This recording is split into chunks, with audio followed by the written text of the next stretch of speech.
अंबाला के ऐतिहासिक गुरुद्वारा पंजोखरा साहिब में चल रहे समागम में एसजीपीसी के अध्यक्ष बीबी जाकिर कौर नतमस्तक होने पहुंचे, जहां सबसे पहले गुरु के चरणों में शीश झुकाकर माथा टेका। वहीं इसके बाद मीडिया से बातचीत करते हुए एसजीपीसी अध्यक्ष ने हरियाणा एसजीपीसी पर हमला बोला। अंबाला में पंजोखरा साहिब गुरुद्वारा में चल रहे समागम में इन दिनों पंजाब की रियासत से जुड़े कई बड़े रियासतदान नतमस्तक हो रहे हैं। बीते रोज पूर्व सांसद प्रेम सिंह चंदूमाजरा पंजोखरा साहिब गुरुद्वारा में नतमस्तक हुए थे। वहीं आज एसजीपीसी अध्यक्षा बीबी जाकिर कौर पंजोखरा साहिब पहुंची, जहां उन्होंने सबसे पहले गुरुद्वारा साहिब में नतमस्तक होकर माथा टेका। इसके बाद मीडिया से बातचीत करते हुए बीबी जाकिर कौर ने बताया कि आज गुरु हरकृष्ण साहिब जी का प्रकाश उत्सव है और इस अवसर पर वो यहाँ पहुंचकर खुद को सौभाग्यशाली मान रही हैं। उन्होंने कहा कि आज का दिन सिख पंथ के लिए बेहद खास है। आज 8वें पातशाह साहिब श्री गुरु हरकृष्ण साहब जी का प्रकाश उत्सव है, जिन्होंने 1656 विच धन गुरु हर राय साहब जी के गृह विखे माता किशन कौर जी की कुखों अवतार धारिया। धन गुरु हरगोबिंद साहब जी के वड्डे सपुत्र बाबा गुरदित्ता जी के पोतरे अते गुरु हर राय साहब जी के सपुत्र धन गुरु हरकृष्ण साहब जी के अज के प्रकाश उत्सव की मैं सारी संगत नूं लख लख बधाई दिंदी हां। अज का दिहाड़ा साडे वास्ते बहुत ही महान पुरब है। धन गुरु हरकृष्ण साहब जी जिन्होंने 5 साल की जिहड़ी संसार की आपां जे जिंदगी देखी, संसार की असी दुनियावी तौर के उत्ते सीख देखिए तो संसारी शरीर दे विच उन्होंने 5 साल रब की जोत जिहड़ी सी उन्होंने समर्थ गुरु बन के गुरगद्दी उत्ते बैठे। धन गुरु नानक साहब की जोत जिहड़ी सी उन्हां विच समाई, क्योंकि सिख इतिहास दे विच गुरु शरीर का नाम नहीं है, गुरु जोत का नाम है। गुरु नानक की जोत का नाम है, प्रकाश का नाम है, ज्ञान का नाम है, शब्द का नाम है। जदों चले कीरतपुर साहब तो इत्थे फिर पंजोखरा साहब के विच आके रुके तो इत्थे एक बहुत वड्डी घटना जिहड़ी सी उस वेले दी वो आम तौर पर इतिहास में सारे सुनते हैं कि इत्थे एक हंकारी लालचंद जिहड़ा सी उहदा हंकार तोड़िया उन्होंने। उहदी एक गल सी कि गुरु हरकृष्ण साहब जदों इत्थे पहुँचे कि साडा कृष्ण गुरु है तो जे हरकृष्ण साहब आए तो मैं तां मन्नांगा जे कृष्ण की जो भगवत गीता है उसका शब्द का जड़ा वो सानू अर्थ समझा दे। तो जो गुरु हरकृष्ण साहब जी ने कोई ज़रूरी नहीं सी उन्होंने जवाब देना, पर क्योंकि वह जड़ा सी ये हंकार तोड़ना भी बहुत जरूरी सी तो उन्होंने ये कहा कि लियाओ कोई लैके आओ मेरे सामने। तो उस वेले छज्जू जड़ा झूर सी उन्होंने लैके वो आए तो आप लाल चंद ने भगवती गीता का शब्द पढ़े। उन्होंने ज्ञान की छड़ी के नाल छज्जू झूर जड़ा गूंगा सी, बोला सी, मंद बुद्धि सी, उहदे कोलों जड़ा सीगा वो शब्द के अर्थ करा दिते, गीता के अर्थ करा दिते। सो ये घटना जिहड़ी है वो इत्थे वापरी सी। ये पातशाह दे भावें साडा कौतक जिहड़े है वो साडे कोल गुरु इतिहास विच सिख इतिहास विच नहीं, पर फिर भी जिहड़ी सानू गुरु साहब ने सहज दे विच आके जो भी उच्चारण किया, जो भी शब्द किया, ਉਹਦੀ इतिहास ਜਿਹੜਾ ਇੱਥੇ जुड़ता। उस तो बाद दिल्ली च गए, दिल्ली राजा जय सिंह ਦੇ ਘਰ ठहरे, ਉੱਥੇ जाके भी उन्होंने चेचक फैल गई। चेचक फैलन ਦੇ ਨਾਲ गुरु साहब जी ने बहुत बड़ी जो सेवा की उन्होंने ਤੇ ਵੀ असर होया। फिर ਉੱਥੇ ज्योति जोत समाउण ਤੋਂ ਪਹਿਲਾਂ ਧੰਨ गुरु हरकृष्ण साहब जी ने कहा बाबा बसा जी ग्राम बकाले। सो उन्होंने बकाले वाल ਨੂੰ संगत ਨੂੰ ਤੋਰ ਕੇ ਕਿਹਾ कि बाबा ਉੱਥੇ है। ਧੰਨ गुरु तेग बहादुर साहब जी फिर ਉੱਥੇ प्रगट होए। सो अज का दिहाड़ा बड़ा मुबारक दिहाड़ा है। धन गुरु हरकृष्ण साहब जिन्होंने सानू बहुत बख्शिशां दित्तियां। श्री हरकृष्ण ध्याई है जिस डिठे सब दुख जाए।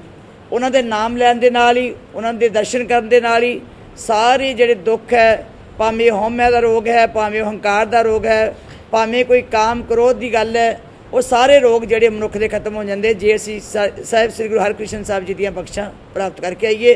तो आपां अरदास करनी है कि अज भी गुरु हरकृष्ण साहब जी सच्चे पातशाह साडे भी सिर ते, साडे भी दिमाग ते, साडे भी हिरदे ते उही ज्ञान रूपी छड़ी रखो जिहदे नाल असीं तेरे बन जाइए, तेरी जोत दे नाल साडी जिंदगी जिहड़ी भरपूर हो जाए। वाहिगुरू जी का खालसा, वाहिगुरू जी की फतेह। बाइट 1 अंबाला पहुंची बीबी जहांगीर कौर ने हरियाणा एसजीपीसी को भी अपने निशाने पर लिया। उन्होंने कहा कि हरियाणा एसजीपीसी उनके लिए कोई मतलब नहीं रखती। उन्होंने कहा कि अब इनके प्रधान का किस कदर विरोध हो रहा है सब जानते हैं। उन्होंने कहा कि अब इनके प्रधान का किस कदर विरोध हो रहा है सब जानते हैं। बाइट 2 हरियाणा कमेटी साडे वास्ते कोई मतलब नहीं। वो तो सिर्फ इस तरह सी कि जदों उन्होंने रौला पाया, उन्हें केस किया, उस वेले वो चीके विच जाके जबरदस्ती वड़ गए सी ते किते कोर्ट विचों जदों कर दिता गया सुप्रीम कोर्ट चों कि जिहड़ा स्टेटस को कर दिता गया, क्योंकि असीं उन्हें जबरदस्ती नहीं कढ़ सके। वो उत्थे बैठे सी चीके गुरुद्वारे च, और जिस बंदे ने उत्थे कब्जा किया सी, जो उहदा हशर हो रहा है, जो कल मैं सुन रही सी कि किन्ना लोगों ने उस पिंड दियां गालां कड्ढियां कि ये तां एक कई शब्द बोले, मैं अपनी जबान चो नहीं बोलना। तुसीं सब जानते हो कि ਜਿਹੜੇ लुटेरे सी वो विच वड़ गए और उन्होंने लोगों ने जाके उस वेले बहुत बेहुरमती की, मर्यादा का कान किया। जबरदस्ती श्रोमणी गुरुद्वारा प्रबंधक कमेटी की वो जायदाद, श्रोमणी गुरुद्वारा प्रबंधक कमेटी की सिख कौम की नुमाइंदा जमात की वो प्रॉपर्टी है, उही उसका गुरुद्वारे भी उहदे है।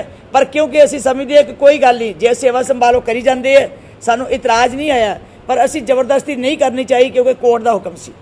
केवल एक गुरुद्वारा चीका जिहड़ा उत्थे उहदे विच वड़े हुए। कृषि कानूनों के विरोध में धरनों पर बैठे किसानों को लेकर भी बीबी जहांगीर कौर ने स्पष्ट कहा कि जब तक आंदोलन जारी रहेगा एसजीपीसी किसानों के साथ है, फिर चाहे बात लंगर की हो, रहने के बंदोबस्त की हो या फिर दवाओं से संबंधित जरूरतें, एसजीपीसी हर वक्त किसानों के साथ है। बाइट 3